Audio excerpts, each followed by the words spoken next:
तशी कॉम्प्लिकेटेड आहे, परत त्याला प्रोव्हायझो आहे, हा प्रोव्हायझो, त्याच्यामुळे ते एकदा वाचल्यानंतर आपल्याला नेमकी कोणती किती लावायची हे समजलंय असं काही अधिकारवाणीने म्हणता येणार नाही. इव्हन मला सुद्धा ज्यावेळी एखाद्या कोर्टी ऍक्टमध्ये एखादी ऑर्डर केलेली असते आणि नेमका कोणता प्रोव्हिजन लावायचा किंवा कोणता सेक्शन लावायचा हे बघण्यासाठी पुन्हा पुस्तक काढून बघावंच लागतं, कारण त्याची लँग्वेज इतकी कॉम्प्लिकेटेड आहे ऍक्टमधली की ती अशी लक्षात राहते आणि प्लेन वाचल्याने आपल्याला लक्षात राहते. जशी आपली CPCची लँग्वेज आहे तशी कोर्टी ऍक्टची लँग्वेज नाही आहे. त्याच्यामुळे सुद्धा कोर्टी ऍक्ट वरती कोणाचं असं वाचला जातोय आणि लक्षात राहतोय असं होत नाही. त्याच्यामुळे ऍक्टकडे पहिल्यापासून दुर्लक्ष केलं जातं. पण हा ऍक्ट तितकाच महत्वाचा आहे, कारण तुम्हाला माहिती आहे की कोणत्याही सिव्हिल कोर्टात दावा दाखल केला की पहिल्यांदा कोर्टीचा मुद्दा निघतो, ते म्हणजे भाऊसाहेब आपल्याला मुद्दा काढतात की याला कोर्टी लावलेली नाही वगैरे. मग तो मुद्दा समजा जरी तिथल्या तिथं सॉल्व्ह झाला तरी प्रतिवादीचा डिफेन्समधला पहिला मुद्दा तोच असतो की सूटचं व्हॅल्युएशन व्यवस्थित केलेलं नाही आहे आणि कोर्टी प्रॉपर लावलेली नाही. पण कोर्टी प्रॉपर लावलेली नाही असं जेव्हा प्रतिवादी म्हणतो की कोर्टी प्रॉपर लावलेली आहे हे साबित करण्याची जबाबदारी वादीची येते. इनफॅक्ट वादीने त्याच्या प्लेटमध्ये म्हणलेलं असतं की याला प्रॉपर कोर्टी लावलेली आहे आणि एवढा दाव्याचं व्हॅल्युएशन एवढं केलं एवढं ते आपण म्हटलेलं असतं. तर ते पण नंतर जेव्हा हा मुद्दा निघतो त्यावेळी आपल्याला हे वादीला साबित करायचं असतं की आपण कोणती प्रेयर मागतोय, त्या प्रेयरला किती कोर्टी आहे आणि त्या कोर्टीची तरतूद कोर्टी ऍक्टमध्ये कोणत्या सेक्शनमध्ये आहे आणि त्याला व्हॅल्युएशन आपण कसं करतोय आणि कशी कोर्टी लावणार आहे हा मुद्दा असतो. तर आपण कोर्टी जर प्लेनली वाचत गेलो तर त्याच्यामध्ये बरेचसे सेक्शन्स आहेत, 51 सेक्शन आहेत. पण मोस्टली त्याच्यामध्ये कोर्टी ऍक्टच्या पाठीमागे 2 शेड्यूल आहेत. तर शेड्यूल 1 आणि शेड्यूल 2 असं म्हटलेलं आहे. आता यातलं जे शेड्यूल 2 आहे ना ते फिक्स्ड कोर्टीसाठी आहे. त्या फिक्स कोर्टी म्हणजे कोर्टी ऍक्टमध्ये एक अमेंडमेंट झालेली आहे 16/1/2018ला. पण 16/1/2018ला जी अमेंडमेंट झालेली आहे त्याला अजून इफेक्ट दिलेला नाही आहे. त्यामुळे आपण पूर्वीचं जी 16ची अमेंडमेंट आहे त्याप्रमाणे कोर्टी ऍक्ट लावतो. त्या 2018च्या अमेंडमेंटनी कोर्टीमध्ये वाढ पण केलेली आहे आणि पण अद्यापासून ती लागू झालेली नाही, पण 2016चीच तरतुदी आपल्याला लागू आहे. आता मी जे म्हणतो की आपल्याला कधी कधी कोर्ट विचारतात की बेल बॉन्डला 5 रुपयेच का लावायचे, वकील पत्राला 10 रुपये का लावायचे किंवा ॲडजॉर्नमेंटच्या अर्जाला 10 रुपये तिकीट का लावायचं. असं जर कधी तुम्हालाही कोणाला कोर्टाने विचारलं असेल किंवा विचारलं नसेल तरी समजा विचारलं गेलं तर आपल्याला प्रश्न पडतो की मला हे बघायचं कुठे. तर कोर्टी ऍक्टमध्ये शेड्यूल 2 आहे, कोर्टी ऍक्टच्या पाठीमागे शेड्यूल 2 आहे. त्याच्यामध्ये या सगळ्या तरतुदी आहेत आणि त्याच्यामध्ये ज्या कोणत्या अर्जाला किती कोर्टी लावायची याची तरतूद आहे. त्याच्यामध्ये जो सेक्शन 9 आहे त्याच्यामध्ये बेल बॉन्ड आहे, त्याला 10 रुपये तिकीट लावायचं आहे. 18च्या अमेंडमेंटनी ते 20 होईल, वकालत कामाला 10 आहे, 18च्या अमेंडमेंटनी ते 20 होईल, कॅवेटला 25 आहे, ते प्रपोज 125 आहे, attachment before judgment, setting aside ex parte decree, adjournment यांना किती कोर्टी लावायची ही सगळी तरतूद कोर्टीज ऍक्टच्या शेड्यूल 2 मध्ये आहे. हे फिक्स आहे, यात फक्त अमाऊंट ऍड केली जाईल किंवा कमी होईल पण हे सेक्शन तसेच राहणार आहे. आणि त्यानंतर शेड्यूल 1 जे आहे ते शेड्यूल 1 मध्ये ॲडव्होकेट फी किती लावायची याची तरतूद आहे. म्हणजे समजा 50,000 रुपये रकमेचा वसुलीचा दावा केलेला आहे तर कोर्ट फी किती लावायची हे कुठे बघायला मिळणार. तर कोर्ट ऍक्टचं शेड्यूल जे 1 आहे त्या शेड्यूल 1 मध्ये अमाऊंट दिलेलं आहे. 50,000ला किती, 1 लाखाला किती, 2 लाखाला किती, 3 लाखाला किती, त्याच्यामध्ये आपल्याला ते बघायला मिळणार आहे. सध्या 1 लाख रुपयाला 6,430 एवढीच कोर्ट फी आहे आणि प्रपोज अमेंडमेंटने ती 7,330 होणार आहे. मॅक्झिमम कोर्ट फी जी आहे प्रत्येक दाव्याला जी मॅक्झिमम लावायची आता 3 लाख आहे, प्रपोज 6 लाख रुपये होणार आहे. एक इंटरेस्टिंग अमेंडमेंट झालेली आहे. आपल्याला माहिती आहे की वारसा कायदा खाली आपण जे वारसा कायदा घेतो त्याला मॅक्झिमम कोर्ट फी आहे 75,000. पण आता एक लेटेस्ट सर्क्युलर आलंय गव्हर्नमेंटनी, गव्हर्नमेंट ऑफ महाराष्ट्राने ते सर्क्युलर पारित केलं. त्याच्यामध्ये विधवा ज्या असतील अशा विधवांना जर वारसा प्रमाणपत्र पाहिजे असेल तर तरी 75,000 रुपयेच्या ऐवजी 10,000 रुपये कोर्ट फी भरायची आहे असं ते सर्क्युलर म्हणतात. त्याची तारीख मी तुम्हाला सांगतो.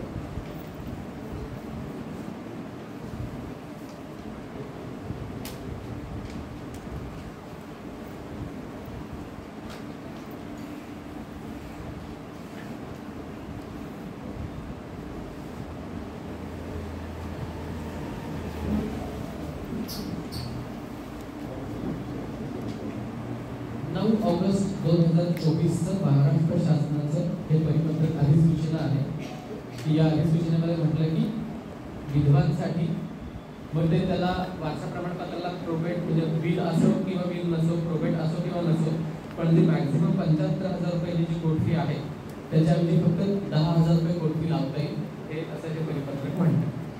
त्यानंतर कोर्ट फीज ॲक्टमध्ये जे सेक्शन आहेत, त्या कोर्ट फी ॲक्टच्या सेक्शन 5 मध्ये अशी तरतूद सांगितलेली आहे की कोर्ट फीज कशी कॅल्क्युलेट करायची, आणि कोर्ट फीज कॅल्क्युलेट करत असताना जर समजा एखादा डिस्प्यूट अराईज झाला तर तो डिस्प्यूट कसा सॉल्व्ह करायचा.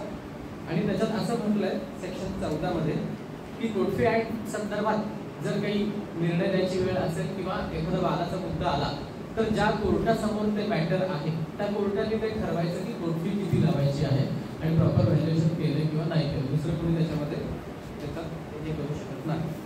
आणि त्यानंतर जो महत्त्वाचा मुद्दा येतो तो म्हणजे सगळ्यात महत्त्वाचा मुद्दा जो आपल्याला डे टू डे लागतो आणि त्याच्यामध्ये खूप कॉम्प्लिकेशन्स आहेत, तो सेक्शन 6. सेक्शन 6 मध्ये परत रोमन 1, 2, 3, 4, 5, 10 पर्यंत त्याचे सेक्शन आहेत. त्यामधल्या 5 मध्ये सुद्धा ABCD पर्यंत सेक्शन दिलेले आहेत. आता आपल्याला नेहमी हा प्रश्न पडतो, म्हणजे आपल्या दाव्याचं स्वरूपच काय असतं, डिक्लरेशन, इंजंक्शन किंवा पजेशन किंवा डिक्लरेशन कुठल्याही फॉर्म मध्ये असतं. तर डिक्लरेशन आपल्याला प्रश्न पडतो की डिक्लरेशनला कोर्ट फी किती लावायची, पजेशनला किती कोर्ट फी लावायची. आता त्याच्यामध्ये पण दोन क्लिअर क्लासिफिकेशन आहे. एक म्हणजे ॲग्रिकल्चरल लँड. ॲग्रिकल्चरल लँड म्हणजे अशी ॲग्रिकल्चरल लँड की जी गव्हर्नमेंटला रेव्हेन्यू देते, आणि दुसरी कॅटेगरी आहे हाऊस प्रॉपर्टी.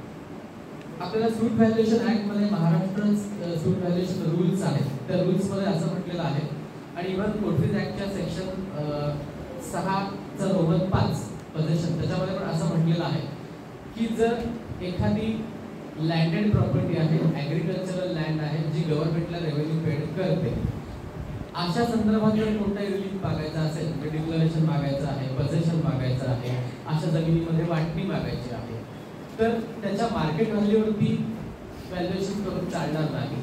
तर त्याचा जो आकार आहे, त्याची जी असेसमेंट आहे, त्या असेसमेंटची जी 200 पट होती ती 200 पट ही कोर्ट फीसाठी सब्जेक्ट मॅटर असणार आहे so far as agricultural land is concern.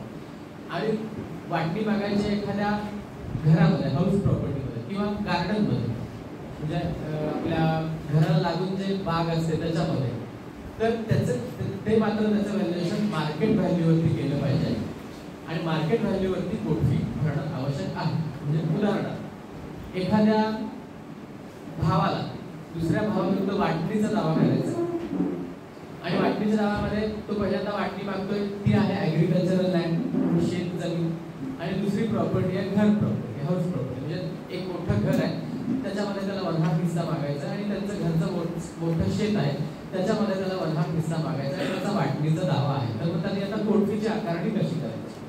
तर सगळ्यात पहिल्यांदा त्यांनी कोर्ट फीची आकारणी करताना जी शेत जमीन आहे त्या शेत जमिनीचा जो सारा आहे तो सारा बघायचा.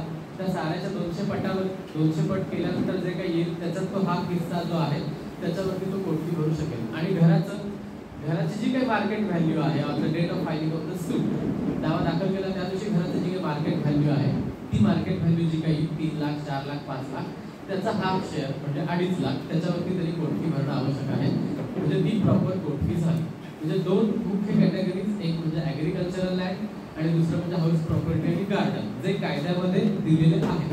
कारण कायद्यामध्ये हे 2च कॅटेगरीज दिलेले आहेत. तिसरी एखादी कॅटेगरी कायद्यामध्ये दिलेली नाही. पण मग समजा एखादी तिसरी कॅटेगरी आली तर तिथं परत कोर्ट फीचा इश्यू येऊ शकतो, किंवा आता याच्यासाठी कोर्ट फी काय लावायची. म्हणजे मी आता कोर्ट फी ॲक्टसाठी मी आता बोलतोय, पण तुम्हाला माहिती आहे की मागचे 3 वर्ष मी सिव्हिल कोर्ट म्हणून काम करत नाही, सेक्रेटरी म्हणून काम करतो. त्याच्यामुळे मध्ये जे काही अमेंडमेंट झाले असतील किंवा रुलिंग आले असतील त्याबाबत फारसं मी बघितलं नाही. पण तरी सुद्धा जेव्हा मी इथं अलिबागला आलो आणि माझ्यासमोर मिठागरांचे दावे आले होते, 13-14 मिठागरांचे दावे होते. त्यातले काही मिठागरांमध्ये फक्त डिक्लरेशन मागितलं होतं की मी या मिठागरांचा मालक आहे हे जाहीर होऊन मिळावं. असं डिक्लरेशन एका बाजूनी वादीनी मागितलं होतं, आणि सेम डिक्लरेशन गव्हर्नमेंटनी मागितलं होतं. गव्हर्नमेंटनी दावा केला होता डिक्लरेशनचा की government be declared as a owner of this मिठागर. आणि तिसरा दावा केला होता गव्हर्नमेंटनी पण आणि प्रायव्हेट माणसांनी पण पजेशनचा, ह्या मिठागराचा मी मालक आहे आणि शिवाय याचं पजेशन पण मला मिळावं. सेम स्टेटनी पण दावा केला होता की हे मिठागर सगळी सरकारच्या मालकीची आहे आणि ह्याचा प्रत्यक्ष कब्जा आम्हाला मिळाला. आणि त्यांनी मग ते त्याचं सूट व्हॅल्युएशन केलं होतं, ते कॉस्ट डी प्रमाणे केलं होतं किंवा जे प्रमाणे केलं होतं. 1,000 रुपये त्याची व्हॅल्युएशन केली होती आणि 200 रुपये कोर्ट फी भरली होती. त्याचं कारण असं की कोर्ट फीज ॲक्टमध्ये कॅटेगरी किती आहेत? 2. एक म्हणजे ॲग्रिकल्चरल लँड आणि दुसरं म्हणजे हाऊस प्रॉपर्टी. आता मिठागराची कॅटेगरी याच्यामध्ये आहे का? नाही आहे. मग त्याचं व्हॅल्युएशन करत असताना कसं केलं गेलं पाहिजे? कारण त्या मिठागराचा काही 7-12 उतारा सध्या निघत नाही. पूर्वी एकेकाळी केव्हा तरी तो 7-12 उतारा निघायचा, त्यावेळी त्याचं whether that is agricultural land, त्याला ॲग्रिकल्चरल प्रोड्यूस येते का? तर ॲग्रिकल्चरल प्रोड्यूस येत नाही. त्याचा उपयोग हाऊस प्रॉपर्टी म्हणून केला जातो का? तर हाऊस प्रॉपर्टी म्हणून पण केला जातो. मग अशी एखादी मिठागरासारखी प्रॉपर्टी आहे किंवा आणखी एखादं समजा आपण म्हणतो माईन आहे, कोळशाची खाण आहे किंवा अशा एखाद्या प्रॉपर्टी आहेत की ज्या neither agricultural land nor house property, तर मग अशा वेळी प्रश्न पडतो की मग त्याचं व्हॅल्युएशन कसं केलं पाहिजे, त्याच्यावरती कोर्ट फी कशी भरली गेली पाहिजे. तर माझ्यासमोर आल्या हा मुद्दा आला. मग मी दोन्ही व्यक्तीला पण विचारलं की याचं कोर्ट फीचं व्हॅल्युएशन संदर्भात आपल्याला काय करता येईल. आता ज्यांनी 200 रुपये कोर्ट फी लावली त्यांचं म्हणणं हेच की ही जी रिलीफ आम्ही मागतोय त्याचं काही मॉनिटरी इव्हॅल्युएशन आपल्याला करता येत नाही आणि 200 रुपयाचं सफिशियंट. स्टेटचं पण हेच म्हणणं आणि प्रायव्हेट इंडिव्हिज्युअलचं पण असं म्हणणं. पण कोर्टाची ही जबाबदारी आहे की त्याचं प्रॉपर व्हॅल्युएशन केलं आहे की नाही हे बघायचं. त्यामुळे मी तरी त्याच्यामध्ये असा स्टँड घेतला की जरी ती ॲग्रिकल्चरल लँड नसली आणि कोर्ट फी ॲक्टमध्ये प्रोव्हाइड केली नसली, जरी ती हाऊस प्रॉपर्टी नसली, तरी that property has some market value. आज एखाद्याच्या मालकीचं मिठागर आणि त्यांनी ते जर दुसऱ्याला विकायचं ठरवलं तर त्याची काही ना काही मार्केट व्हॅल्यू येणार आणि त्या मार्केट व्हॅल्यू असणाऱ्या प्रॉपर्टीचं जर कोणी डिक्लेरेशन मागतंय, जर कोणी त्याचं पोझेशन मागतंय, तर त्याला त्याची प्रॉपर्टीची व्हॅल्यू किती आहे हे म्हणजे सब्जेक्ट मॅटरसाठी दाव्याची व्हॅल्युएशन पण करणं आवश्यक आहे आणि त्याच्यावरती कोर्ट फी भरणं सुद्धा आवश्यक आहे. म्हणून मी त्याच्यामध्ये ऑर्डर केली की याचं प्रॉपरली पहिल्यांदा व्हॅल्युएशन करण्यात यावं आणि व्हॅल्युएशन केल्यानंतर त्याच्यावरती कोर्ट फी भरण्यात यावी आणि त्यानंतर मग त्याचे पुढचे जे काही रिलीफ्स आहेत ते ठरवता येतील. म्हणजे असा एखादा मुद्दा येऊ शकतो की जो कोर्ट फी ॲक्टमध्ये लिहिलेला नाही आहे पण न्यायालयाच्या समोर येतो किंवा एखादी प्रॉपर्टी अशी अशा आता आपल्याकडे पण ते दगडाच्या खाणी असतात, त्यांचा काही 7-12 उतारा असेल असं नाही किंवा ती जमीन कोणाच्या मालकीची असेल असं नाही, पण त्या संदर्भात जर समजा एखादा दावा करायची वेळ आली तर त्याच्यावरती कोर्ट फी किती भरायची हा मुद्दा येऊ शकतो आणि त्याच्यामुळे त्याच्यावरती कोर्ट फी किती भरायची ह्या त्याच्यामध्ये मार्केट व्हॅल्यूप्रमाणे त्याचं व्हॅल्युएशन केलं पाहिजे अशी ऑर्डर मी त्याच्यामध्ये केलेली आहे. आता कोर्ट फी ॲक्टमध्ये दुसरी एक तरतूद आहे की समजा असा प्रश्न ज्यावेळी पडतो की एखाद्या प्रॉपर्टीचं व्हॅल्युएशन काय आणि हे कसं फाइंड आउट करायचं, तर कोर्टाला त्याच्यामध्ये व्हास्ट पॉवर्स आहेत. एखाद्या प्रॉपर्टीचं व्हॅल्युएशन काय आहे हे फाइंड आउट करण्यासाठी कोर्ट कमिशनर नेमू शकतं किंवा त्याच्या बाबतीत जर काही इन्क्वायरी करायची गरज असेल प्रॉपर्टीच्या असेसमेंट बाबत किंवा एकूण प्रॉपर्टीबाबत इन्क्वायरी जर काही करायची तरतूद असेल गरज असेल तर ते सुद्धा करण्याचे पॉवर्स कोर्टाला आहेत. तो आहे सेक्शन 10 की powers of the person making inquiry regarding court fee. तर त्याची कोर्ट फी बाबतची काय इन्क्वायरी करायची हा त्याच्यामध्ये मुद्दा आहे. तर मुख्य properties 2 agricultural land, house property आणि त्याचं पर्टिक्युलरली व्हॅल्युएशन आणि एखादी अशी तिसरी प्रॉपर्टी जर काही आली तर त्याचं व्हॅल्युएशन काय आणि त्याची कोर्ट फी काय. आता त्याच्यामध्ये मुद्दा येतो की मग आता वेगवेगळ्या दाव्यांच्या ज्या काही कॅटेगरीज आहेत त्या प्रत्येक दाव्याच्या कॅटेगरीला कोर्ट फी किती लागणार. आता सगळ्यात आधी आपण घेऊयात पार्टिशनचा दावा. मगाशी मी सांगितलेल्या उदाहरणामध्ये काय झालं होतं की पार्टिशनच्या दाव्यामध्ये हाऊस प्रॉपर्टीच्या आकारावरती कोर्ट फी भरली होती आणि हाऊस प्रॉपर्टीवरती मार्केट व्हॅल्यूवरती कोर्ट फी भरली होती.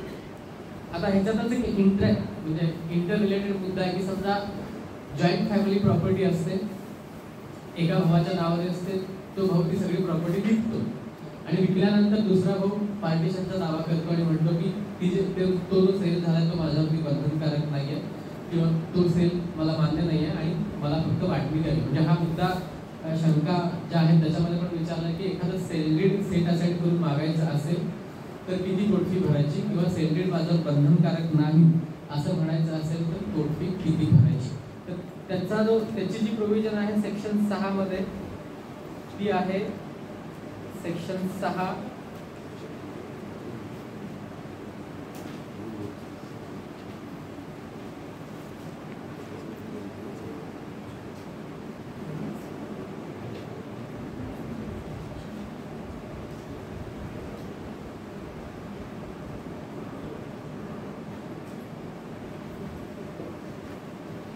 त्याच्यामध्ये म्हटलं की एखादा सेल किंवा एखादा ॲग्रीमेंट आपल्याला अवॉइड करायचं असेल तर किती कोट फी भरायची, तर half of the market value भरायची असं त्याच्यामध्ये म्हटलेलं आहे. Section 6 Roman 5 HA for avoidance of sale contract for sale etcetera includes for declaration that sale or contract for sale or termination of a contract for sale of any immovable property or movable property is void, तर 1/2 of the advertising fee. म्हणजे एखादा करार माझ्यावर बंधनकारक नाही, एखादा sale deed माझ्यावर बंधनकारक नाही असं म्हणायचं असेल, असं डिक्लेरेशन मागितलं असेल तर त्यांना किती कोट फी भरली पाहिजे. आता ह्याच्यामध्ये दोन मोठे लँडमार्क जजमेंट आलेले आहेत.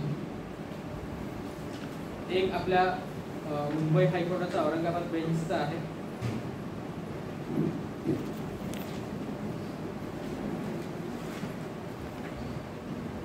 त्याच्यामध्ये मुद्दा असा होता की एखादा सेल माझ्यावर बंधनकारक नाही असं जेव्हा एखादा वादी येऊन म्हणतो त्यावेळी त्यांनी कोट फी भरली पाहिजे. फुल जेवढं त्या सेल डेटमध्ये कन्सिडरेशन आहे त्याच्या व्हॅल्युएशनवरती कोट फी भरली पाहिजे. पण हे केव्हा, जेव्हा तर तो त्या खरेदी पत्राला पार्टी असेल तेव्हाच. पण एखादा माणूस त्या खरेदी पत्राला पार्टीच नाही आणि त्याला ते सेल डीड रद्द करून मागायचं, तर अशा वेळी त्यांनी पूर्ण कोट फी भरायची गरज नाही. त्याचं जजमेंट आहे दिलीप खुशालचंद जैन वर्सेस हार्दिक रमन. हे 2022चं आपल्या मुंबई हायकोर्टाचं जस्टिस सेवलीकर साहेब आणि जस्टिस गंगापूरवाला साहेब औरंगाबाद बेंचने दिलेलं आहे. याच्यामध्ये हाच मुद्दा होता की वादीनं खरेदी पत्र चॅलेंज केलं होतं, ज्या खरेदी पत्राला तो स्वतः पार्टी नव्हता. त्या खरेदी पत्राला तो पार्टी नसल्यामुळं मुद्दा हा आला की कोर्ट फी त्याने किती भरायची. तर त्यामध्ये हायकोर्टाचं असं म्हणणं आहे की जो व्यक्ती त्या खरेदी पत्राला पार्टी असतो आणि ज्याला ते कन्सिडरेशन मिळालेलं असतं, जे खरेदी पत्र केल्यानंतर त्याला पैसे मिळालेले असतात, तर ज्याला ते पैसे मिळालेले असतात, ज्याला कन्सिडरेशन मिळालेलं असतं, त्यांनी फुल कोर्ट फी भरली पाहिजे. पण ज्याला कन्सिडरेशनच मिळालेलं नाही, जो त्या खरेदी पत्राला पार्टीच नाही आहे, अशा इनोसंट पर्सनला पूर्ण कोर्ट फी फाईन करायची, म्हणजे त्याला दंड करायचा की पूर्ण कोर्ट फी तू भर. तर ते अशा इनोसंट पर्सनला पूर्ण कोर्ट फीचा दंड करता येणार नाही असं हायकोर्टाने म्हटलेलं आहे. आणि त्याच्यामध्ये असं म्हटलेलं आहे की सेल डीड अवॉइड करण्यासाठी जो काही दावा केला जातो त्याच्यावरती पूर्ण कोर्ट फी भरली पाहिजे. अशाच व्यक्तींना जो त्या खरेदी पत्राला पार्टी आहे आणि जे लोक त्या खरेदी पत्राला पार्टी नाही आहेत पण तो सेल डीड सेट असाइड करून मागतायत, अशा लोकांना पूर्ण कोर्ट फी भरून द्यायची गरज नाही आहे. त्यांनी फक्त त्या डिक्लरेशनला जो काही लागतो, डिक्लरेशनच्या क्लॉज जे मध्ये जी काही तरतूद आहे त्या जे प्रमाणे कोर्ट फी भरली तर ती कोर्ट फी भरली पुरेशी आहे. या जजमेंटमध्ये सुप्रीम कोर्टाचं एक सुरहद सिंग म्हणून जजमेंट आहे आणि आपल्याच हायकोर्टाचं प्रिझम इन्स्टिट्यूशन म्हणून एक केस आहे, हे दोन जजमेंट रेफर केलेले आहेत. मगाशी मी सांगितलं वाटणीच्या दाव्यामध्ये पण पुन्हा हाच मुद्दा येतो की मोठ्या भावाने खरेदी पत्र करून दिलेलं आहे, ज्या माणसाला खरेदी पत्र करून दिलेलं आहे त्यांनी परत पुन्हा खरेदी पत्र केलंय, किंवा एकाने गिफ्ट केल्या प्रॉपर्टी आणि त्या गिफ्ट केलेल्या प्रॉपर्टीमध्ये जॉईंट फॅमिलीचा मेंबर करताना जॉईंट फॅमिलीचा खूप वारसदार जेव्हा वाटणी मागत असतो त्यावेळी त्यांनी किती कोर्ट फी भरायची. मग त्यांनी ते सेल डीड माझ्यावर बंधनकारक नाही असं म्हणायचं, किंवा माझ्या वडिलांनी माझ्या भावाला करून दिलेलं जे गिफ्ट डीड आहे ते गिफ्ट डीड माझ्यावर बंधनकारक नाही म्हणायचं आणि त्याला पूर्ण कोर्ट फी भरायची का, हा मुद्दा आला होता. भीमसेन जोशींचे जे वारस आहेत, भीमसेन जोशींच्या वारसांमध्ये जेव्हा प्रॉपर्टी डिस्प्यूट झाला त्या केसमध्ये हा मुद्दा आला होता आणि त्या केसमध्ये जस्टिस मृदुला भटकर यांचं जजमेंट आहे. त्यांचं म्हणणं असं आहे की जेव्हा एखाद्या जॉईंट फॅमिली प्रॉपर्टीमध्ये एखादा को-पार्टनर वाटणी मागतो तर त्याच्यामध्ये कितीही सेल डीड झालेले असू दे आणि त्याचं व्हॅल्युएशन कितीही असू दे, त्यांनी फक्त त्याच्या हिश्शापुरती कोर्ट फी भरली ही पुरेशी आहे. जर त्याचा त्या प्रॉपर्टीमध्ये 1/4 हिस्सा असेल तर त्याला फक्त 1/4 कोर्ट फी भरायची आहे, त्याचा 1/2 हिस्सा असेल तर त्यांनी 1/2 हिस्सा भरायचा आहे. आणि तो जर त्या सेल डीडला पार्टीच नाही आहे तर त्यांनी ते सेल डीडच्या सगळ्या व्हॅल्युएशनवरती कोर्ट फी भरायची गरज नाही आहे. त्यांनी फक्त एवढं म्हणायचं की या जॉईंट फॅमिली प्रॉपर्टीमध्ये माझा हिस्सा आहे आणि मी माझ्या एवढ्या हिश्श्याची कोर्ट फी भरतोय आणि माझ्यावरती ते खरेदीपत्र बंधनकारक नाही आणि माझा हिस्सा मला तुटक करून मिळावा. हे जे दोन जजमेंट मी सांगितलं, ह्या दोन जजमेंट पाठीमागची अॅनालॉजी हीच आहे की जो पर्सन त्या सेलरीला पार्टी नाही, ज्याला कन्सिडरेशन मिळालेलं नाही, ज्याच्या प्रत्यक्ष पत्रात काही पैसे मिळालेले नाहीत, मात्र त्याच्या प्रॉपर्टीचं खरेदी पत्र झालंय आणि ते त्याला चॅलेंज करून मागायचं आहे, तर अशा वेळी त्याच्यावरती जास्त फाईन कोर्ट फीच्या रूपात बसवणं योग्य नाही. त्याच्यापुरता हिस्सा, त्याच्या हिश्शापुरतं त्याने कोर्ट फी भरली की ते त्याचं काम संपलं. सेम अॅनॉलॉजी या जजमेंटमध्ये पण वापरलेली की जॉईंट फॅमिलीच्या प्रॉपर्टीमध्ये करता सेल डीड करतो किंवा ज्याच्या नावावरती प्रॉपर्टी आहे मोठा होतो तो सेल डीड करतो, पण मग ज्यांचे त्याच्यामध्ये बाय बर्थ हक्क आहे त्यांनी मग ते प्रत्येक सबसिक्वेंट खरेदीपत्र चॅलेंज करून त्याच्यावरती कोर्ट फी भरायची का? म्हणजे मोठ्या भावाने एका बिल्डरला खरेदीपत्र करून दिलं, बिल्डरने ते आणखी चौघांना खरेदीपत्र करून दिलं, त्या चौघांनी आणखी दोघांना खरेदीपत्र करून दिलं, असे समजा एकाच प्रॉपर्टीचे 10-12 खरेदीपत्र झाली, तर ते प्रत्येक खरेदीपत्र चॅलेंज करून मागायचं म्हटलं तर प्रत्येक खरेदीपत्राच्या कन्सिडरेशनच्या अमाऊंटवरती कोर्ट फी भरावी लागणार. मग जो त्या खरेदीपत्राला कुठल्याच पार्टी नाही मात्र त्याचा हिस्सा आहे, त्यांनी मग असे 10 खरेदीपत्राचे 10 लाख व्हॅल्युएशन करून 10 लाखावरती कोर्ट फी भरून आपला हिस्सा मागणं हे म्हणजे त्याच्यावरती इनजस्टिस केल्यासारखं होणार आहे. म्हणून अशा केसमध्ये त्यांनी पूर्ण कोर्ट फी भरायची गरज नाही, त्यांनी त्याच्या हिश्शापुरती कोर्ट फी भरली तरी सुद्धा पुरेसं आहे असं त्या दोन जजमेंटमध्ये म्हणलेलं. त्यानंतरचा जो मुद्दा आहे त्याच्यामध्ये मग आता हाऊस प्रॉपर्टीला सांगितलेलं की मार्केट व्हॅल्यूवरती कोर्ट फी भरणं आवश्यक आहे आणि ॲग्रिकल्चरल लँड असेसमेंटवरती. आता मग मार्केट व्हॅल्यू म्हणजे काय होतं? काय की जुनं खरेदीपत्र आहे, समजा 2020 25 वर्षापूर्वीचं खरेदीपत्र आहे, त्या 25 वर्षाच्या खरेदीपत्रामध्ये कन्सिडरेशन तेव्हाचं आहे काहीतरी छोटी अमाऊंट, पण त्याचं मार्केट व्हॅल्यू आता वाढलेली आहे. आणि जर एखादा वादी किंवा एखादा पक्षकार म्हणत असेल की मी त्या खरेदीपत्रात जेवढं लिहिलं व्हॅल्युएशन तेवढ्यापुरती कोर्ट फी भरणार, तीच मार्केट व्हॅल्यू आहे, तर चालेल का? नाही. दावा दाखल तारखेला त्या प्रॉपर्टीची जी काही मार्केट व्हॅल्यू असणार आहे त्या मार्केट व्हॅल्यूवरती कोर्ट फी भरणं आवश्यक आहे, not the consideration. Market value हा शब्द वापरलेला आहे कोर्ट फीज ऍक्टमध्ये आणि त्याच्यावरती पण एक जजमेंट आहे, जुबैर अहमद अन्सारी वर्सेस देवकरन 2021चं जजमेंट आहे. त्याच्यामध्ये असं म्हटलेलं आहे की मार्केट व्हॅल्यूवरती ह्या कोर्ट फीज भरणं आवश्यक आहे. आता त्यानंतरचा जो मुद्दा आहे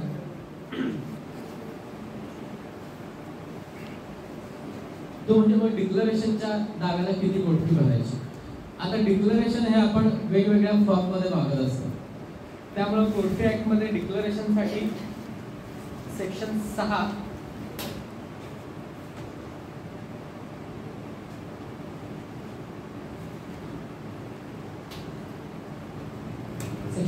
चा रोमन 4 चा एक क्लॉज, ह्या एक क्लॉज मध्ये असं म्हटलं suit for declaration to obtain adjudication against recovery of money from the plaintiff, आणि ते रिकव्हरीचे वगैरे वगैरे जे काही असतील दावे डिक्लरेशनच्या अगेन्स्ट आहे और इन एनी अदर मॅनर, तर त्याच्यात म्हटलं की त्याच्या 1/4 ॲडव्हलरम फीच्या 1/4 कोर्ट फी भरली पाहिजे.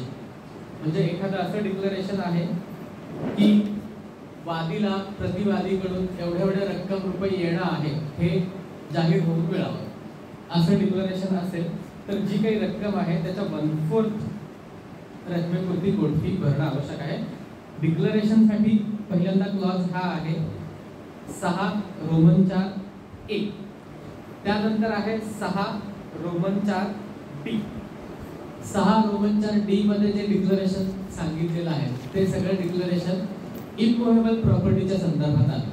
इमूव्हेबल प्रॉपर्टी म्हणजे जी काही शेत जमीन हाऊस प्रॉपर्टी ही जी काय आहे ह्या ज्या इमूव्हेबल प्रॉपर्टीच्या संदर्भात कोणत्याही प्रकारचं डिक्लरेशन मागितलं म्हणजे मी या मिळकतीचा मालक आहे असं जाहीर होऊन मिळावं, मी या मिळकतीचा भाडेकरू आहे असं जाहीर होऊन मिळावं, किंवा या मिळकतीमध्ये मला लीजचे हक्क आहेत, त्या मिळकती संदर्भात कोणीही कसलाही हक्क हितसंबंध सांगत असेल इमूव्हेबल प्रॉपर्टी संदर्भात तर त्याच्यासाठी लागणाऱ्या क्लॉज बी, आणि त्या क्लॉज बी मध्ये पण असंच म्हटलंय की ॲडव्हलरम फी जी आहे त्याच्या 1/4 फी कोर्ट फी भरली पाहिजे.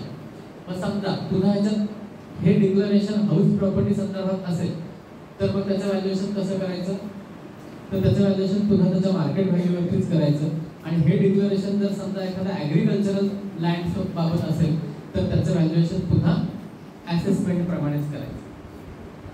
म्हणजे डिक्लरेशनला 3 क्लॉज आहेत कोर्ट फीज ऍक्ट मध्ये, सेक्शन 4चा 1 4चा डी याच्यामध्ये सांगितलं की इमोवेबल प्रॉपर्टी संदर्भात काही डिक्लेरेशन मागायचं असेल तर त्याची जी काही व्हॅल्यू होते त्याच्या 1/4 भरलं पाहिजे.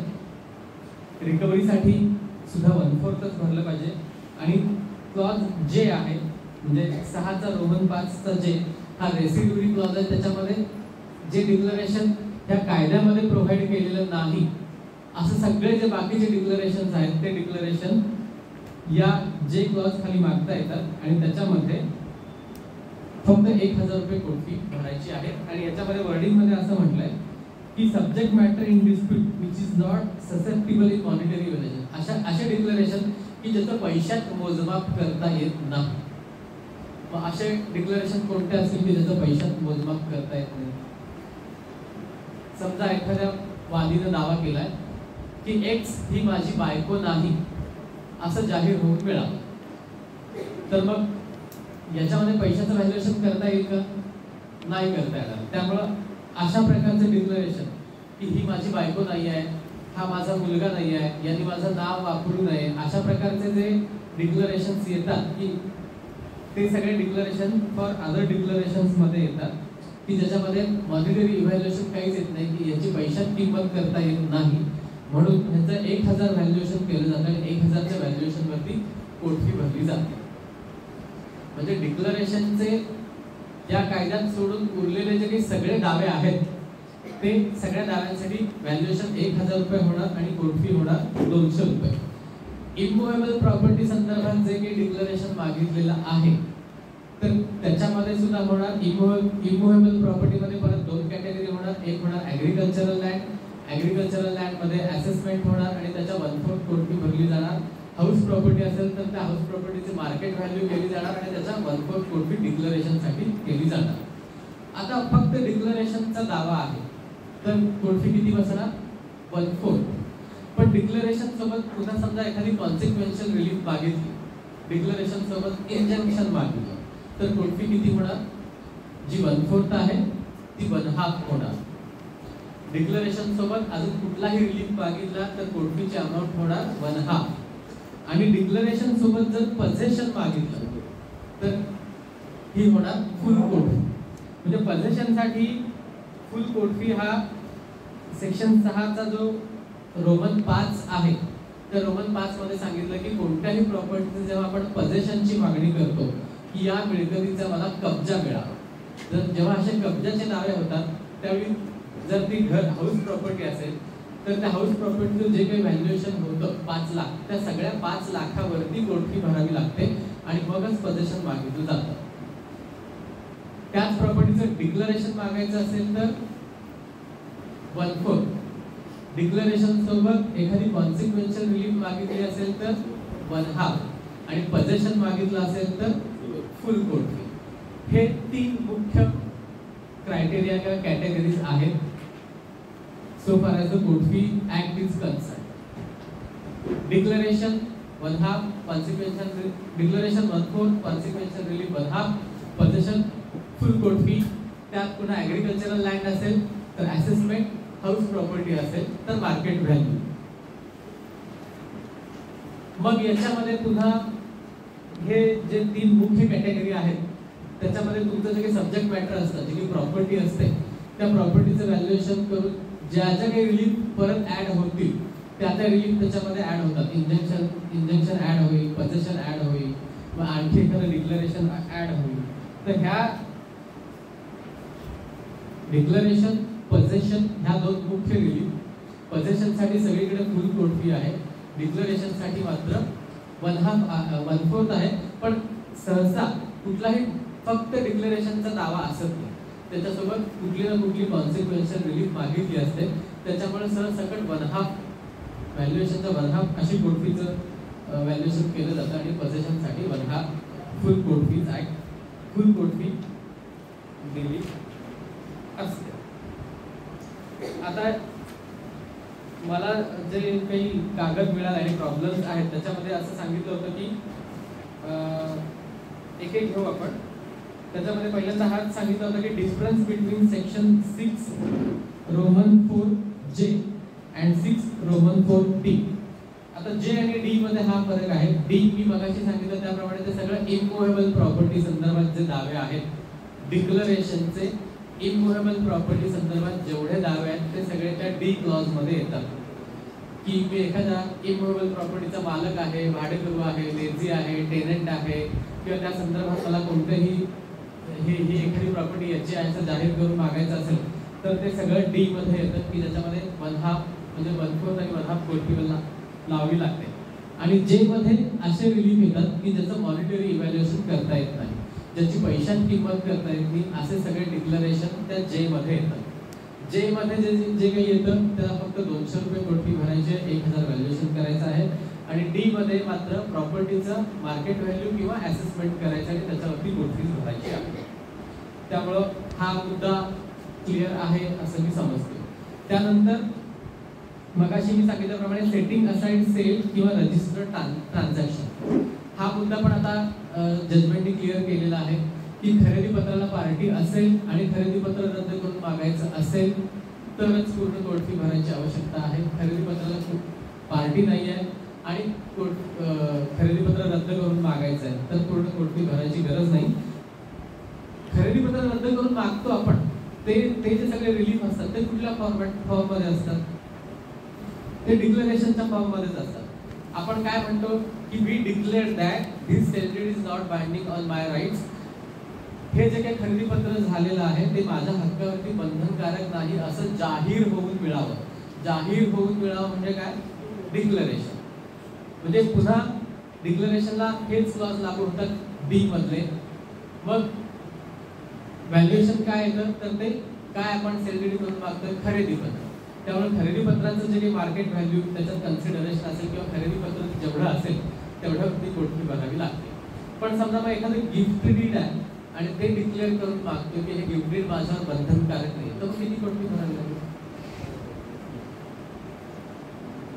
कारण गिफ्ट डीड मध्ये काही कन्सिडरेशन असत नाही ना. गिफ्ट डीड हे फ्री असतं, त्यामुळे त्याच्यावरती त्याचे मॉनिटरी होत नाही.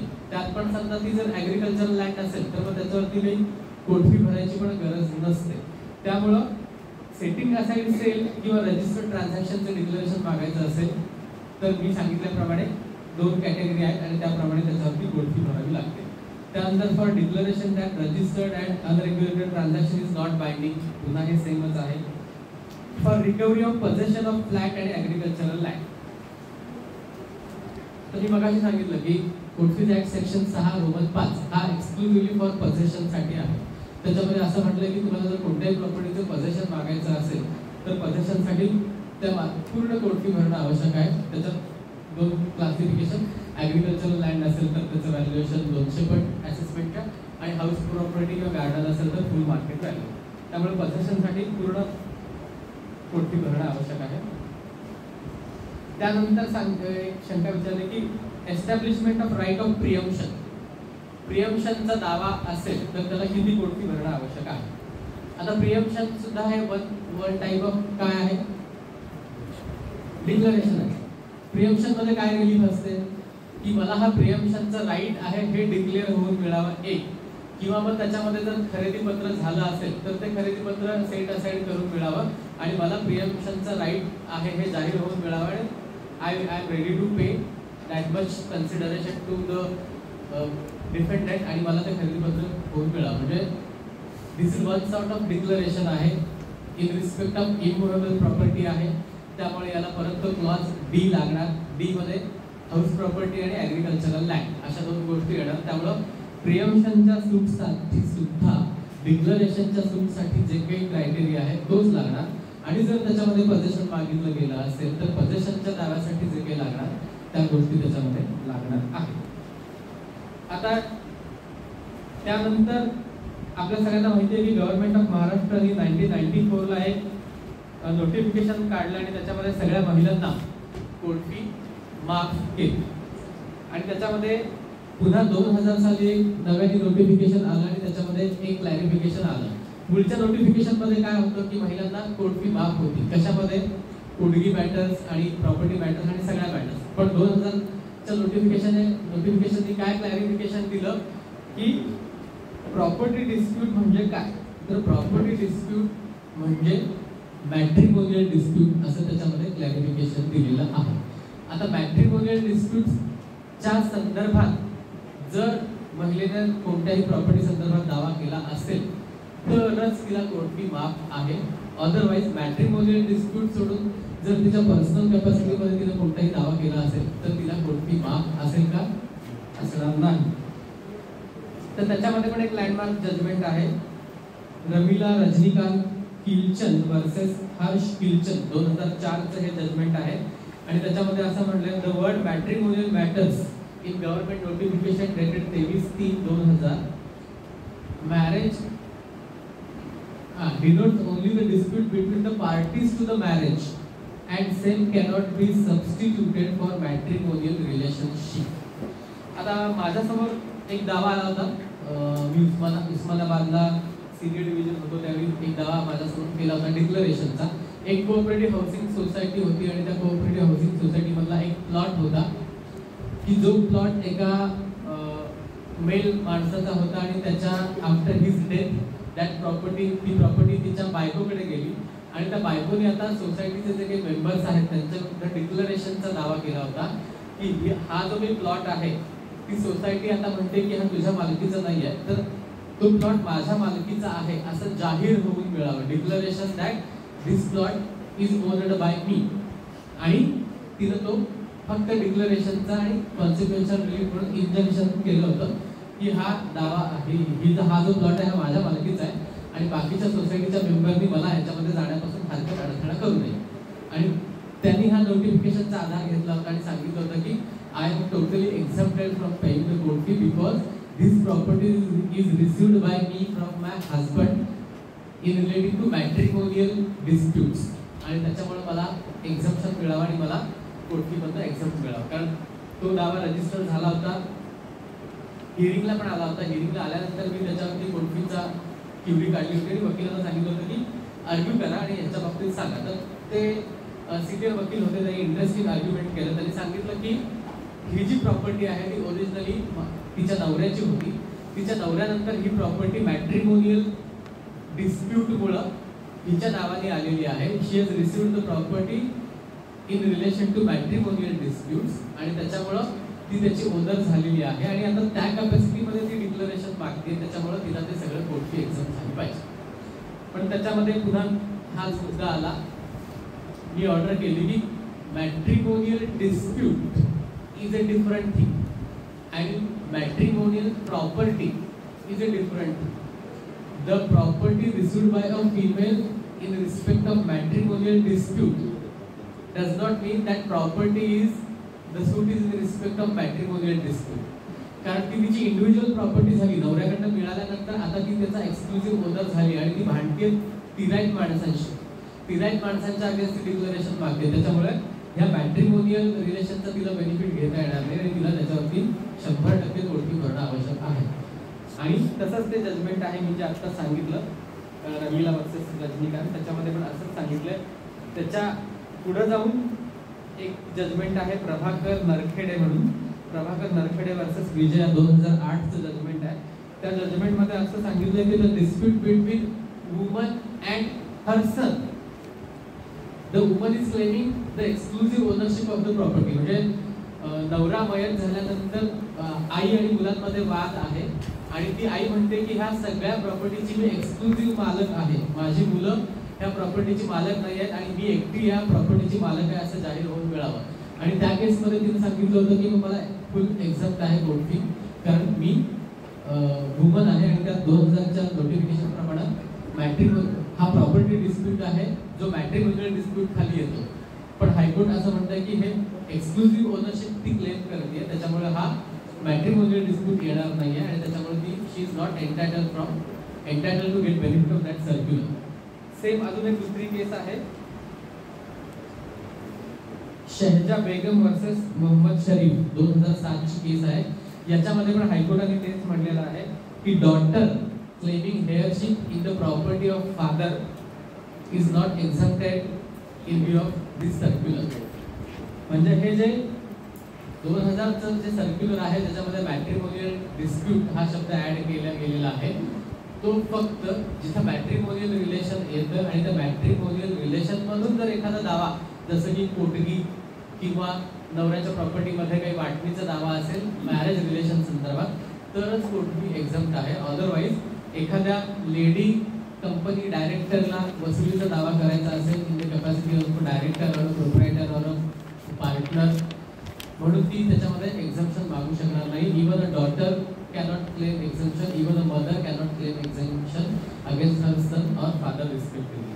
त्यामुळे या नोटिफिकेशनचा वापर फक्त तेवढ्या पुरता आहे, लिमिटेड पर्पज आहे आणि त्याच्यामुळे त्या तो जो वुमन एक्झम्प्टेड आहेत असं आपण सरसकट म्हणजे वुमननी दावा केला की सरसकट कोर्टी माफ होते आणि मग ते त्याचा नंतर मुद्दा निघतो तर त्याचं बेसिक प्रोव्हिजन इथं आहे आणि त्याच्यामुळे ते एक्झाम नाही आहे. त्यानंतर सगळ्यात महत्त्वाचा मुद्दा आता निघतो तो म्हणजे कोर्ट फी रिफंड. म्हणजे दावा निकाली झाल्यानंतर कोर्ट फी रिफंड किती मिळाला पाहिजे किंवा एखाद्या पर्टिक्युलर दाव्याला कोर्ट फी रिफंड किती मिळाला पाहिजे आणि कोर्ट फी रिफंड साठी काय तरतुदी आहे. तर सगळ्यात एक आता 2 लेटेस्ट जजमेंट आलेले आहेत. एक मी इथं होतो त्यावेळी 3 वर्षापूर्वी आपण दिलेलं एक जजमेंट होतं की ज्याच्यामध्ये सुप्रीम कोर्टाने असा व्ह्यू घेतला होता की कोणताही दावा कोणत्याही स्टेजला कॉम्प्रोमाइज झाला म्हणजे लोक अदालत असू दे, मेडिएशन असू दे, आर्बिट्रेशन असू दे किंवा काउन्सिलेशन असू दे, ह्या 4 व्यतिरिक्त आणखी एखाद्या 5व्या ठिकाणी जरी दावा कॉम्प्रोमाइज झाला तर आउट ऑफ कोर्ट सेटलमेंट झाली तर त्याच्यामध्ये फुल कोर्ट फी परत करावी लागेल असं त्या सुप्रीम कोर्टच्या जजमेंटमध्ये म्हटलं होतं. आणि त्या जजमेंटमध्ये अशी अनालॉजी सांगितली होती की आफ्टर ऑल दावा कसाही सेटल झाला तरी कोर्टाचा वेळ वाचतोय, कोर्टात समोर जायचे कष्ट वाचतायत. जे लोक अदालतमध्ये किंवा जे मेडिएशनमध्ये होणार आहे तेच आम्ही परस्पर बाहेरच्या बाहेर केलेलं आहे. त्यामुळे लोक अदालतमध्ये जी कोर्ट फी परत मिळते तीच इथे यांनाही परत मिळाली पाहिजे कारण after all they are reducing the burden of the court असं त्या जजमेंटमध्ये म्हटलं कारण फुल कोर्ट फी रिफंड त्याच्यामध्ये केलं गेलं होतं. पण आता लेटेस्ट 19 डिसेंबर 2024 ला जजमेंट आलेली आहेत 2.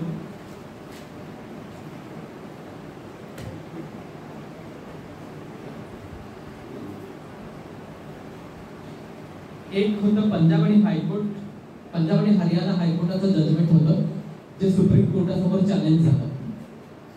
त्यामध्ये असं झालं होतं की या केसमध्ये जशी आउट ऑफ कोर्ट सेटलमेंट झाली होती तशी त्या केसमध्ये आउट ऑफ कोर्ट सेटलमेंट झाली आणि आउट ऑफ कोर्ट सेटलमेंट झालं त्यांनी फुल कोर्ट फी रिफंडचं ऍप्लिकेशन केलं. जे पंजाब आणि हरियाणा हायकोर्टाने सांगितलं की नाही आउट ऑफ कोर्ट सेटलमेंट झाली असली तरी पूर्ण हे मिळणार नाही. त्या केसचं नाव आहे जागेरा आणि सुप्रीम कोर्टचं डिव्हिजन बेंच आहे पंकज मित्तल साहेब आणि अशरुद्दीन अमरुल्ला साहेब. त्यांनी असं म्हटलंय की settlement was out of court and not on reference of the court and therefore court fee refund full court fee refund मिळणार नाही असं त्या सुप्रीम कोर्टच्या जजमेंटमध्ये म्हटलंय. म्हणजे त्या जजमेंटमध्ये असं म्हटलंय की फक्त मेडिएशन, काउन्सिलिएशन, आर्बिट्रेशन आणि लोक अदालत सेक्शन 89 ऑफ CPC मध्ये हे जे 4 आहेत ते सोडून इतर कोणत्याही प्रकारे तडजोड झाली असेल तर पूर्ण कोर्ट फी मिळणार नाही असं त्या जजमेंटमध्ये म्हटलंय. पण आता याच्या पुढे जाऊन एक जजमेंट आलेलं आहे 19 डिसेंबर 2024चं special leave petition number 1904/2015 Sanjeev Kumar Harakchand Kankaria versus Union of India, division bench Sanjay Kaul आणि CT रविकुमार. हे औरंगाबाद बेंचचं जजमेंट होतं हायकोर्टाचं, आपल्या मुंबई हायकोर्ट बेंच औरंगाबाद.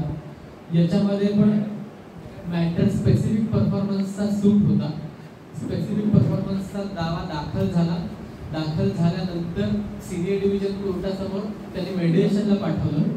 मेडिएशनला पाठवल्यानंतर दावा मेडिएशनमध्ये सेटल झाला आणि सेटल झाल्यामुळे त्यांनी तो सूट विथड्रॉ केला आणि सूट विथड्रॉ केल्यानंतर त्यांनी पूर्ण कोर्ट फीसाठी ॲप्लिकेशन केलं की हा सूट मेडिएशनद्वारे सेटल झालेला आहे, म्हणजे सेक्शन 89 प्रमाणे सेटल झालेला आहे आणि आम्हाला आता पूर्ण कोर्ट फी द्या. तर आपल्या औरंगाबाद बेंच हायकोर्टाने सांगितलं की there is a difference between mediation and Lok Adalat. लोक अदालताची पूर्ण कोर्ट फी परत मिळते 100%. ती अॅनालॉजी मेडिएशनला लागू होणार नाही आणि हे मॅटर मेडिएशन मध्ये सेटल झालं असल्यामुळं याला लोक अदालतसाठी 100% कोर्ट फी परत मिळणार नाही असं म्हणून औरंगाबाद बेंच हायकोर्टने ते मॅटर रिजेक्ट केलं. ते मॅटर हायकोर्टाच्या डिव्हिजन बेंच समोर गेल्यानंतर त्याच्यामध्ये बऱ्याच गोष्टींचा उहापोह झाला.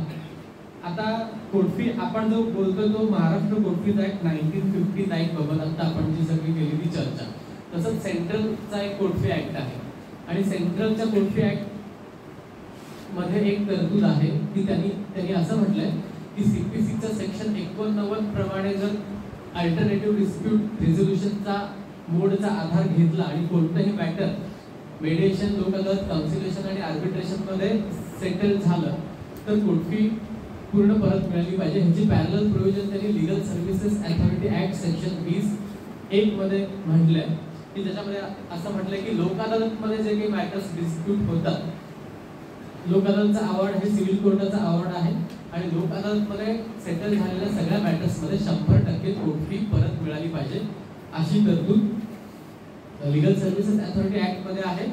शिवाय स्टेटचा जो कोर्ट फी ऍक्ट आहे त्याच्यामध्ये आहे. पण महाराष्ट्राचा जो कोर्ट फी ऍक्ट आहे त्याच्यामध्ये मात्र अशी पॅरलल तरतूद नाही आणि महाराष्ट्र कोर्ट फी ऍक्ट मध्ये एक शेड्यूल दिलेला आहे की कोणत्या स्टेजला किती कोर्ट फी मिळायची वगैरे वगैरे. त्याचा आधार घेऊन औरंगाबाद बेंचने असं म्हणलं की जरी ही सेंट्रल अमेंडमेंट असली तरी स्टेट अमेंडमेंट विल प्रिव्हेल, कारण स्टेटला तशा वेगळ्या पॉवर्स आहेत. सेंट्रलचं त्यांनी ऐकायचं कारण नाही आणि सुप्रीम कोर्टने सुद्धा तेच अपहेल्ड केलेलं आहे आणि सुप्रीम कोर्ट आता असं म्हणतंय की आउटसाइड कोर्ट डिस्प्यूट सेटल झाला ही तर खूप लांबची गोष्ट, इव्हन मेडिएशनद्वारे जरी सेटल झाला तरी लोक अदालतसाठी 100% कोर्ट फी परत मिळणार नाही जोपर्यंत स्टेट ऑफ महाराष्ट्र त्याच्या स्वतःच्या कोर्ट फी ऍक्ट मध्ये तशी पॅरलल अमेंडेड प्रोव्हिजन करत नाही तोपर्यंत. हे लेटेस्ट 19 डिसेंबर 2024चं जजमेंट आहे. त्याच्यामुळे सध्या तरी ही पोझिशन आहे की फक्त लोक अदालतमध्ये जो मॅटर डिस्प्यूट सेटल होईल आणि त्याच्यामध्ये लोक अदालतचा अवॉर्ड होईल त्याच मॅटरमध्ये 100% कोर्ट फी परत मिळेल. अदरवाईज बाकीच्या कोणत्याही सेटलमेंटमध्ये 100% कोर्ट फी मिळणार नाही.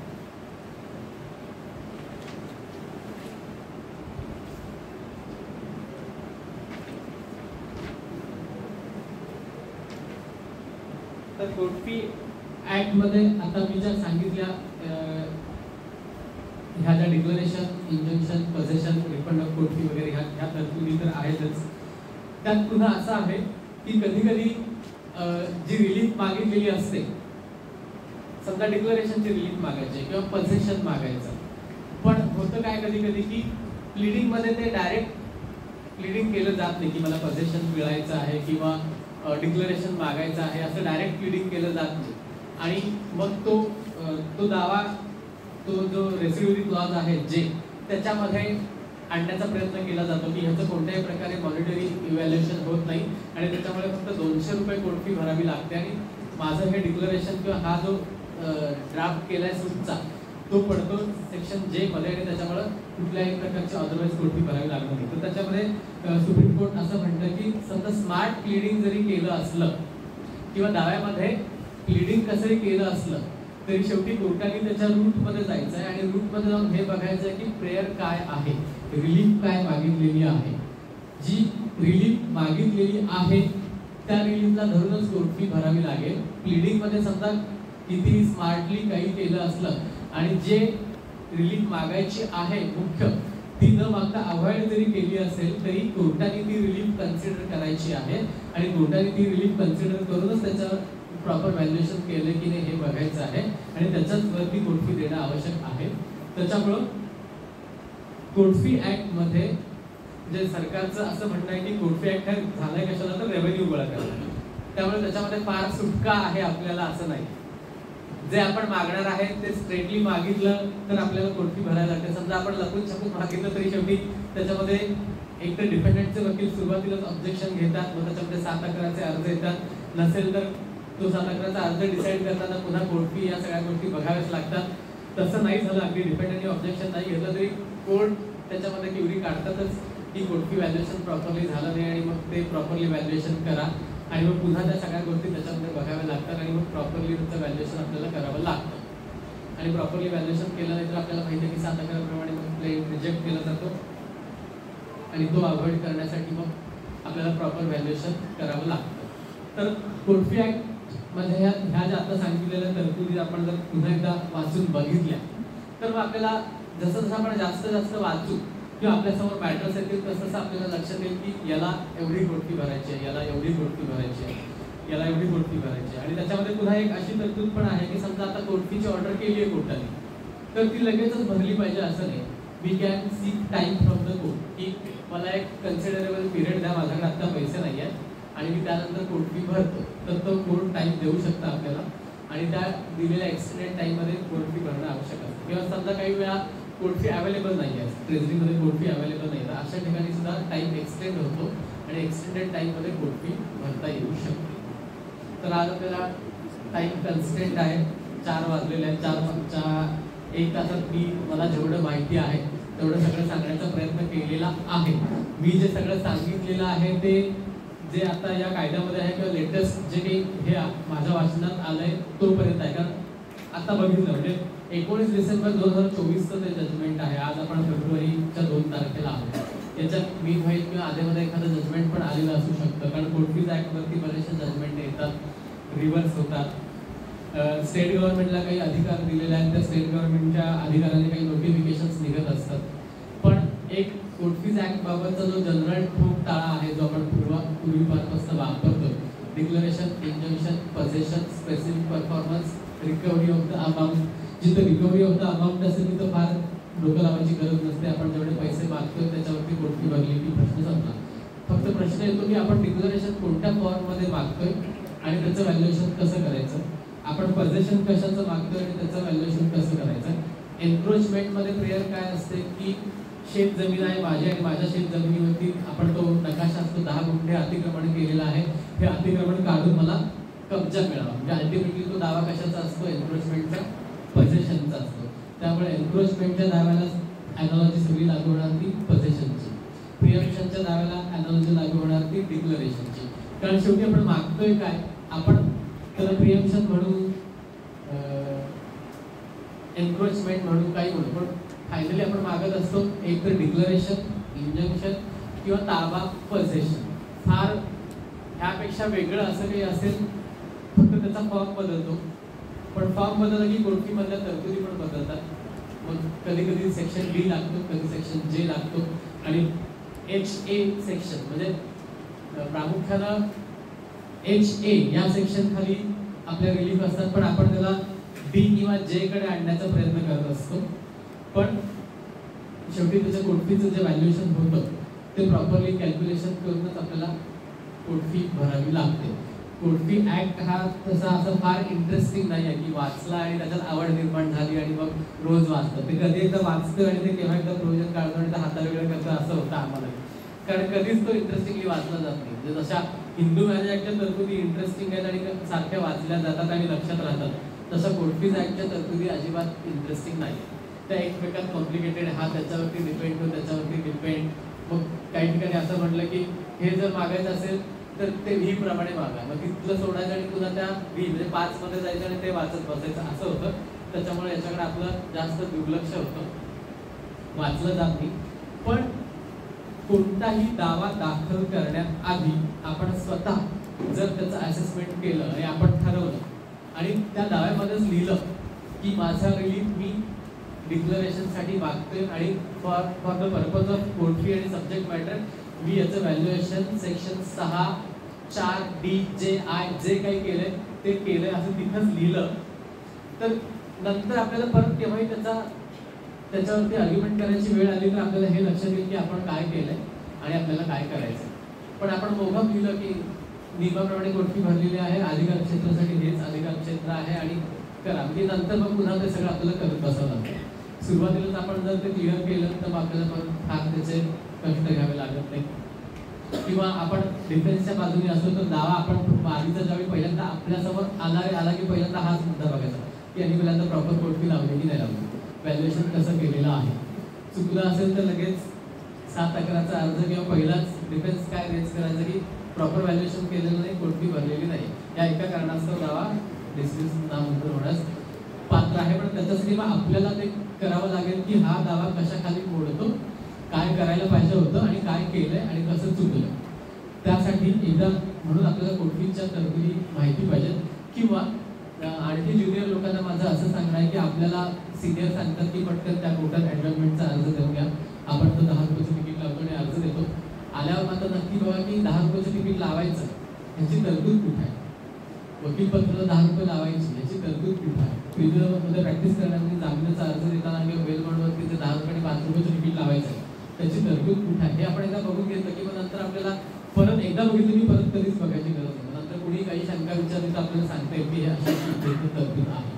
पण बऱ्याचदा तसं आपल्याला माहिती असत नाही, कारण आपण ते सिनियरने सांगितल्याप्रमाणे आणि परंपरेपणे ते करत असतो आणि आपल्याला कधी त्याच्यात अडथळा येत नाही, कुणी अडवत नाही. पण अडल्यानंतर मग हा प्रश्न निर्माण होतो की अरे हा आहे कुठं, मग ते पुन्हा आपल्याला बघावं लागतं. त्याच्यामध्ये शेड्यूल 1 आणि शेड्यूल 2 आहे.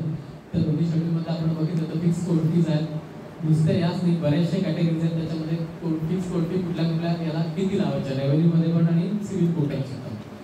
तर या सगळ्या त्याच्या तरतुदी आहेत. तर आय होप की मी जे काही सांगितलं ते तुम्हाला बऱ्यापैकी समजलं असेल. समजा या उपर काही अजून असेल वेगळी प्रोव्हिजन, वेगळी अमेंडमेंट किंवा काही शंका तर मला सांगा, म्हणजे मला स्वतःला करेक्ट करता येईल.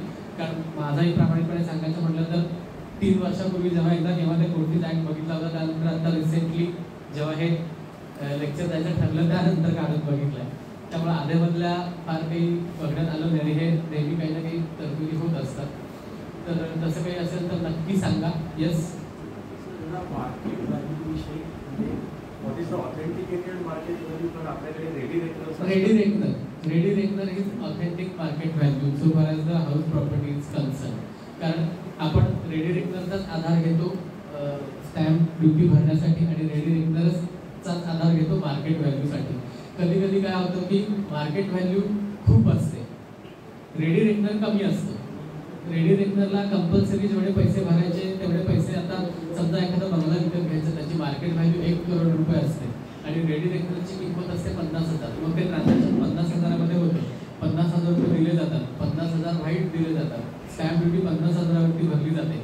आणि अशा वेळी जर त्या एखाद्या हाऊस प्रॉपर्टीची ऑथेंटिक मार्केट व्हॅल्यू काय हा प्रश्न जेव्हा येतो त्यावेळी मार्केट व्हॅल्यू म्हणजे काय, बाईंग परचेसर आणि बिलिंग सेलर यांच्यात कुणाला ती 1.5 करोड होईल, कुणाला 1 करोड होईल, कुणाला 75 लाख होईल. पण अशा वेळी आपल्यासाठी कोर्टाकडे येणारा पुरावा म्हटलं तर रेडी रेकनरच. त्याचा एक्स्ट्रॅक्ट आणून दिला आणि त्या हाऊस प्रॉपर्टीचं जे काही व्हॅल्युएशन आहे RCCला एवढं लोड दिलेलं आहे ते ती मार्केट व्हॅल्यू त्याची होऊ शकते हाऊस प्रॉपर्टीच्या संदर्भात. आता गार्डनची मार्केट व्हॅल्यू डिपेंड की त्या गार्डनमध्ये काय आहे, मिठागरांची मार्केट व्हॅल्यू डिपेंड की ते मिठागरांचं कोण कितीला विकत घेऊ शकते वगैरे. मार्केट व्हॅल्यूला तोच एक क्रायटेरिया आहे आपल्याला.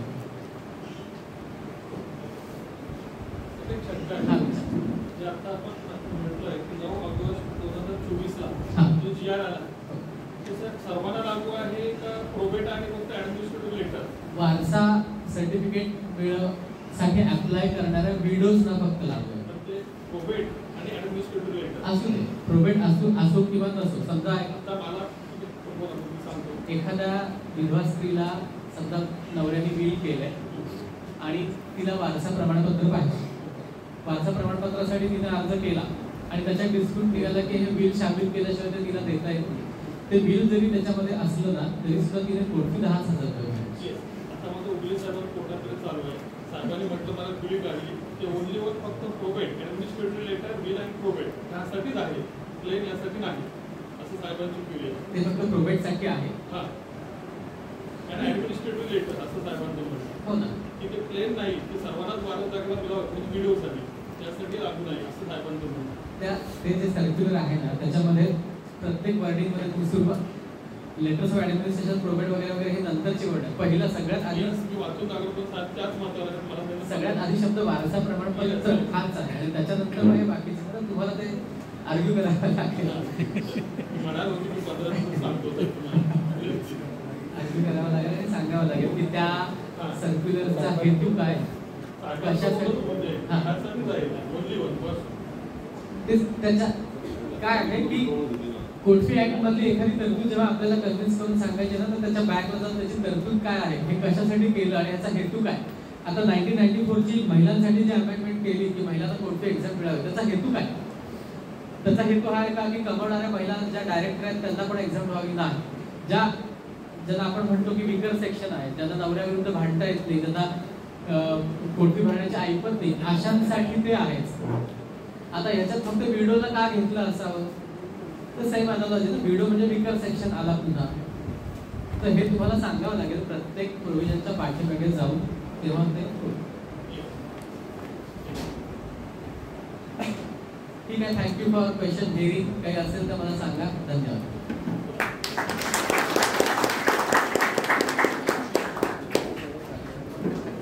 आता आपण कार्यक्रमाच्या शेवटाकडे येत आहोत. सर्वप्रथम मी शिंदे साहेबांचे मनापासून आभार मानतो, त्यांनी वेळात वेळ काढून माझ्या विषयावर